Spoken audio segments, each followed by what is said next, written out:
Hello, welcome to video number 2 in this mind power training series, and this video is called Brainwaves, how to get yourself into the optimal state to achieve your goals. And there's 3 things we're going to look at. Firstly, what's the best state to be in order to set your goals? Secondly, understand the language of the subconscious mind. How do we communicate to it? And lastly, there's a super window of opportunity that we each have twice a day in order to really influence the subconscious mind. Now, I'd like to start by sharing with you brain frequencies, and if you've seen video 1, you'll see this iceberg idea that we started to map out, and that we have a conscious mind and we have a subconscious mind. The conscious mind much more rational, logical, it's processing information. The subconscious mind's much more emotional, makes decisions emotionally, all right? And if we have out of alignment, we're going to struggle. We're looking for alignment. Well, as I've gone around the world talking about this, I found that not very many people are aware of brain frequencies and the impact that they can have. So I'm going to take them through the 4 brain frequencies, take you through that first, and then I'm going to talk about, okay, so how can we use this in order to make the changes that we want and also achieve the goals that we want to achieve. Now, there's a little image up there that you see. I do apologise for that, but that Bat D, as you can see, okay? So we've got Bat D, not Batman, we have Bat D in this. So it's an easy way for you to remember the 4 brainwave frequencies. Now, the brain emits electrical pulses, okay? And they're measured per second, okay? And so we have sort of 4 bands have been mapped out that these impulses are happening at. So I'm going to share those with you. So the first one at the top here is beta. All right, so the B in Bat D is beta. And beta goes anywhere between 14 and 20 cycles per second, okay? And as you can see, it's where the neurons are really firing quickly. So right, I'm in beta right now, okay? And beta is sort of wide awake, very aware. It's more to do with concentration and alertness, those sorts of things, okay? So our typical day, we're in beta an awful lot. That's where we play an awful lot. Now, we play in all the others, but pretty much we're in beta most of the time. If you're analysing data, if you're sorting data, you're probably in beta. If you're doing a presentation, beta. If you're playing sport, you're in beta. If you're having to do a test of some description or an exam, you're in beta, okay? So that's beta. Then we drop down into alpha. And alpha is where we just begin to slow down that little bit. We still are aware, but it's like an expanded awareness. And this is where we begin to relax. This is where we begin to visualize. It's the place of creativity. When we get our best ideas, they come through the alpha brain frequency waves. Now, alpha is anywhere between 7 and 14, and this is where you can see this sort of smoothing effect that starts to happen. And any time that you've had, say, an idea, a brain wave, it's come more from the alpha. Now, what's just below alpha is theta.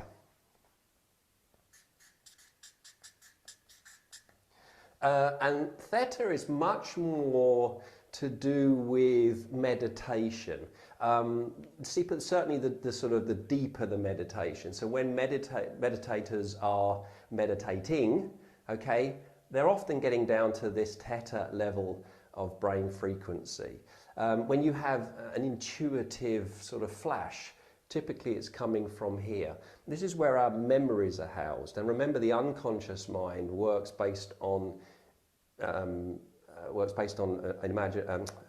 emotion. And so we have every single experience ever recorded in the unconscious mind. It's all there. And some of those memories are positive and some of those memories are negative, but they're all there. So this is where they're typically housed. Now, what's below that? And theta is anywhere between 4 and 7. Now, what's below that is delta. And delta is anywhere between 0 and 4. Now, this is where we are in deep sleep, for instance, and what's been found with this is where healing really takes place, because if you think of often when you're not feeling very well, you want to sleep because the human growth hormone is released when we're here. So healing typically takes place here, deep sleep takes place here. It's kind of a detached awareness, you know, when you have that, you have those dreams where they don't really seem to make much sense, and you're not really present in any way, shape or form. That's very much delta, right? Now up here I've put TPM, that's thoughts per minute, because there's times when it's important to have, you know, a lot of thoughts, but there's times when it's important to have quality thoughts. And as we drop down to different brain frequencies, then the thoughts per minute change. So when we're really stressed, then you know, the researchers have found that they're around the sort of the 60 and sometimes even higher thoughts per minute. Okay, so you think when you're stressed, lots of things going through your head, lots of thoughts. And then as we begin to come down, and the average is around 30 thoughts per minute. That's the average, okay? And then as we drop down even further and we start to become relaxed, we come down to sort of 15 thoughts per minute. Very relaxed, 10 thoughts per minute, right the way down to obviously meditators not having any thoughts, or when we're in deep sleep not necessarily having any thoughts. You know, there we have images coming up, but it's not necessarily thoughts. So how can we use this? Well, when it comes to setting goals, it's really important that we're in alpha, not in beta. So the first suggestion I'd like to give you is make sure when you come to set your goals that you get out of your natural environments. There's the places that you typically habitat, so your home, your office. Get out of those and go somewhere where you're inspired. You know, I took you to where I'm inspired, okay? Go somewhere like that, because the environment will change how you feel. How you feel will change what you think. It will change the brain frequency, basically. Excuse me. And what you're looking for is to be able to visualize your desired outcome. And where's the best place to do that? Alpha. You know, mental imagery, creativity. And that can only come by relaxing. And certain environments relax us. Naturally, they do it naturally. We don't even have to think about it. So I'd like you to go somewhere where, for you, it changes how you feel. It changes your energy. All right. No need to do it in the office, and no need to do it at home. In fact, I would not recommend it at all. So that's the first thing, okay?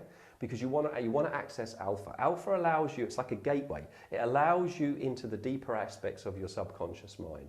It's the gateway through which we get there. And the more we train ourselves to stay in alpha, then the more we can access what sits in our unconscious mind, the more we can begin to reprogram the unconscious mind. Which brings me on to the language of the unconscious mind, okay? The unconscious mind likes and thinks in pictures. So images. And let me give you an example. I'd like you to imagine that in front of you is a piece of emery board, a piece of sandpaper. Okay, and I'd like you to imagine that you sort of fold it in half. So you have sandpaper on the top and sandpaper on the bottom. And then you bring that sandpaper up and just put it in your mouth and just your teeth on it. Now, if you're anything like me, you instantly get that goosebump type experience. I've gone really goosey. Okay, now why is that? Well, what we'll learn in video number 4, I'm going to talk about the 4 laws of the unconscious mind. The unconscious mind can't tell what's real or what's imagined. So what you drop down is real, and it then responds to that image. It reacts to that image, even though it's not real. There's no emery board out here, right? And so we can utilize that in order to become a high achiever, a peak performer. We can utilize that by deliberately putting the images in to the unconscious mind and reprogramming the unconscious mind so it responds to that. And that's what goals are. Okay, when you start to drop your goals down, it makes a difference. So the unconscious mind is influenced through images. Okay, images and emotion. And certain images are emotional. like the one I just gave you with the emery board, okay, would be an example. But if I ask you to close your eyes and picture yourself on a place where you feel relaxed and feel, you know, really calm, a place where you love to be, if you start thinking about that, then you'll begin to change your brain frequency. You'll begin to drop down. Your mind will begin to smooth. Better ideas, more quality ideas. And this is a long time ago now, I was in New York and it was in a bank and we were walking along the corridors, walking along with the person I was going to be working with, and a door was open, and in the door, in the actual room, was an individual on a black leather chair, leaning right back, feet up on the desk, looking out over Manhattan. It was dark, so everything was lit up. And he had his arms behind his head like this. Now, you don't typically see that posture in that environment. In fact, I'd never seen it. So as we walked past, I said to the person we were working with, "Who's that?" So he mentioned his name, and I said, "Are people allowed to sit like that?" And he said, "Oh, well, last time he had an idea, he saved us $50 million. So, yeah, well, because he's sat there and he's very relaxed, he's probably going to come up with better quality thoughts than being, you know, moving too fast and being pretty stressed out, right? High in beta rather than down here in alpha. So, imagery, okay, images. And one of the things that you can do is you can create for yourself what's called a vision board. So here's our family vision board, okay, for this year. And so you can go and cut out images and pictures and you can stick them on a board or a card or something. And that then is dropping these down into alpha, especially if you get yourself into alpha state first, where then you're able to. And in the membership site, I'm going to talk about how to do that in more detail. I have a video on that that's going to go in there on how to get yourself into alpha really, really quickly. And lastly then, there's, if you haven't already worked it out, there's 2 times a day that we move through alpha, naturally, every day, okay? And you probably have worked it out.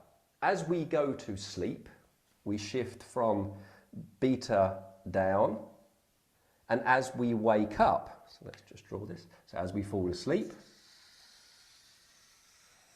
and as we wake up, okay, we move through alpha. So as the conscious mind begins to go to sleep, the unconscious mind wakes up, all right, metaphorically. So we have an opportunity, a window of opportunity to influence it. So the last piece of advice I'd like to give you on here is to think about your waking up and going to sleep routine, especially your going to sleep routine. That last 7 minutes, what is your routine? And what I recommend is what I call mental flossing, all right? Flossing, mental flossing. We understand what flossing is, but mental floss. So this is where we take you know, an imaginary floss and we floss through the mind and we take all of that mental plaque that's built up and we pull it out, what I call truth decay, okay? Because the truth is that we have so much potential, but we begin to believe in lack and limitations and labels, which I'll talk about on video number 4 in more detail. And it's a good idea to have a routine to purposely drop into the subconscious mind, begin programming the subconscious mind with actually what we want to create, rather than haphazardly or just falling asleep with any routine. So one of the things that you can do is you can take your vision board and you can have that close to you. So just as you're beginning to drop off, you know, that's in front of you and you can just think about the image. You can take the goal that you want to achieve and think about how you'll feel when you've achieved that goal. Get the feeling that's associated. Remember on the last video I said we don't actually want the goal, you want the feeling that the goal is going to give you. Whatever that is, confidence, freedom, whatever it is. Get that feeling just as you're going to sleep. Because once again, you drop that down. Use an affirmation. Turn your goal into an affirmation to affirm something positive. Put it in the I am. So if it's a weight loss goal, I am a certain weight, I am a certain size, and I have tons of energy now to be able to do X, right? So affirm. And just as you're falling asleep, just as you're dropping into alpha, just think about your goal, just affirm, and then you'll drift off to sleep. And then that drops down into the subconscious mind through the image, it's emotional, and then the subconscious mind begins to work and act on that. So it begins to work for you rather than against you. Now, more's coming this way with the fourth video on this in particular, but this is a great start for now. So, 3 things then. Firstly, the best state to be in to set your goals is alpha. Okay, get yourself into alpha. Secondly, the language of the subconscious mind is images. So where and how are you going to use images? Could you cut out a picture of what your goal looks like when you've achieved it? Could you put yourself in that picture? Could you use vision boards? All right, so how could you use imagery? Can you just use creativity from your imagination and visualization, which is easier to do when we're in alpha, okay, than it is when we're up here in beta? Okay, and lastly, the 2 windows of opportunity that we go through twice a day as we're going to sleep and as we're waking up. So as you're waking up, you can think about what day you want to create today. Get the feeling of coming back home having had a fantastic day and, and lock into that. Well, I hope you enjoyed that second video, and